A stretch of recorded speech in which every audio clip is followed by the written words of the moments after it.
Whoop! Hey everyone, I'm filming at a different location, so trying trying to see if this is a nicer place to film or not.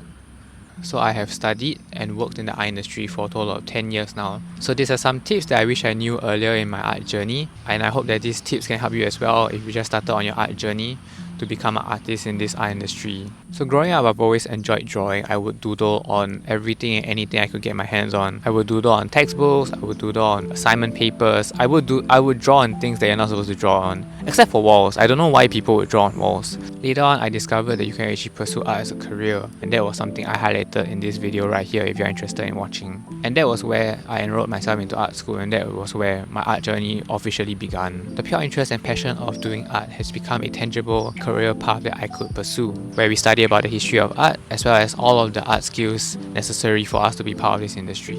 And after attaining my art degree, I was actually lucky enough to have the opportunity to join an animation studio, and that felt like a dream come true. I worked on so many cool projects, I worked with so many awesome people. It really felt like something that I could check off my bucket list because it was always something that I wanted to do as a kid. So these are some of the things that I've learned on my art journey so far, and I really wish I knew them sooner because they would have really helped me in my art journey, and I hope that these can help you as well.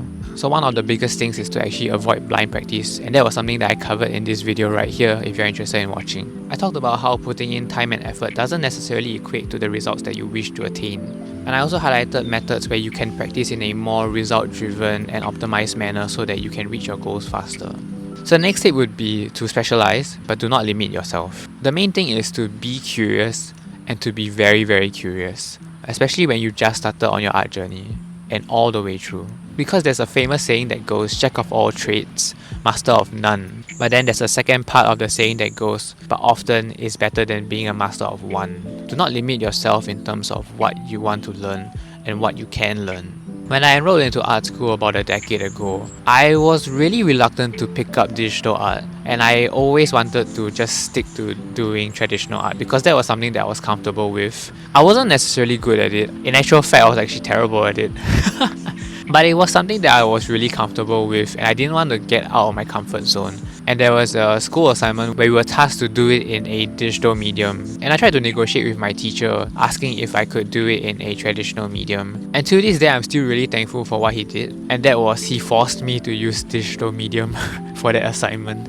Initially, I hated using digital art, I hated using Photoshop, I hated drawing on a tablet. As I got the hang of it, I really enjoyed using digital medium, and I've been using it ever since. I haven't been drawing traditionally for a long time now, and that just shows that we all have the ability to learn different things if we just put our mind to it and persevere. It's perfectly normal to want to stick to something that you're comfortable with, and it's also our duty to really put ourselves out there and try different things, because you'll never actually know what you're good at if you don't try everything. Picking up something new is never an easy feat. Most of the time you'd be terrible at it at the start, and that's really normal. And little by little, with practice, you will slowly get better at it. Because another saying goes, good things takes time. The next point would be, if you're good at something, never do it for free.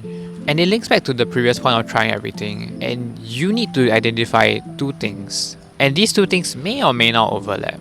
So these two things are what you're good at and what you enjoy doing. And linking back to the quote, if you identify something that you're good at, you should never do it for free in the sense whereby you should capitalize on it, you should monetize it. If let's say you're good at 3D modeling, but you enjoy doing digital art, then you should pursue doing 3D modeling as a career, but you should keep digital art as a side project and continue doing it on your free time because it's something that you enjoy. And this is something that you need to really identify because every single country have different demands. If the animation and game studios in your country has a higher demand in, let's say, 3D modeling, and you're good at 3D modeling, then you should consider pursuing a career in 3D modeling. It really depends on the demand of the industry in your country as well, or if you're willing to relocate. So last but not least is to socialize and make connections, be it in art school or social media or any other platforms. It's very important to socialize and get to know other artists in your community and to learn from one another, and you could even get job opportunities from one another as well.